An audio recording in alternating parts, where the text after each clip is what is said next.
This is Scott the Fix-It Guy to help with a Dynasty stove that's having trouble lighting on the front burner and on the back left burner. So I pulled off the drip tray, and I'm just going to take a small pointy object. I could use a needle, would work, and I'm going to poke in on some little holes that are in front of these gas jet tubes. These gas tubes bring gas from the burner head out through this tube and over to an ignition source to help it light. But these little tiny holes in the burner head get obstructed by corrosion and food particles.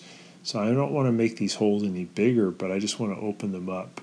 So I'm using this little pointy tool to get rid of the corrosion and stuff that's built up in these holes. There's, I think, 8 of these little holes here that help spread the oxygen and gas through this burner tube.